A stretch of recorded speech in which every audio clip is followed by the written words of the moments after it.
کله چې محترم د زنانه خاون هغه بهر په سفر باندې زی نو زنانه نه فکر چې دعاګانو سره رخصت کی د رخصت دو په وخت کې ورته فی امان الله وای یعنی خپل خاوند الله ته وسپاري خپل امانت الله جل شانه ته وسپاري چې الله جل شانه به حفاظت کوي د عرب زنانه د چاته پوسو کو چې کله تاسو خپل خاوند رخصتوي نو خپل خاوند ته کم الفاظ وای نو وی خځه ورته ویل چې کله ز خپل خاوند رخصتوم نو زه ورته دا وایم فی امان الله فی جوار الله بل ورته ویل چې دا الفاظ ادا کوم یا رب اعده لي سريعا وسليما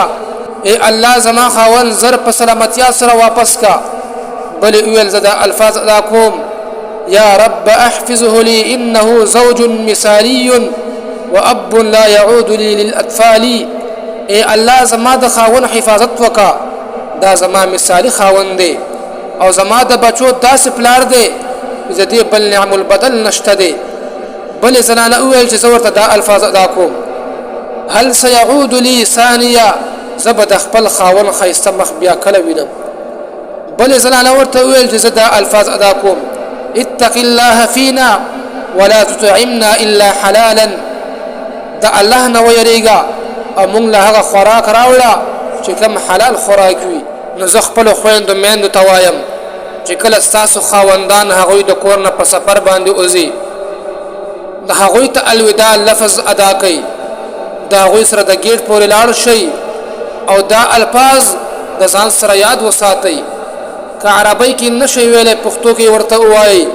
لیکن دا الفاظ ورته ضرور ادا کوي لیکن کوم وګور محترمو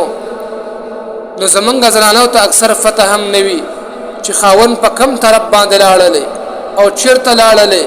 کله برازي کته وای چې خاون مال توجه نه راکړي نو د دې مطلب دا دی چې تا کې څه غلطیاں نشته دي ځکه چې کم نه خاون تعالی توجه نه درکړي نو ځان نه هغه کوتاهیانی هغه غلطیاں او باسا خاون به خپل توجه درکړي او خپل ځان کې داسې صفات پیدا کا چې کله خاون رخصته نو دې الفاظو کې یو الفاظ منتخب کا او هغه الفاظ خپل خاون توایا دغه الفاظ ورته ادا کوا چې ستا خاون خوشاله شي او الله فاکه چې کوم دی هغه بیرته واپس خپل کور ته په خیر خیریت سره راولي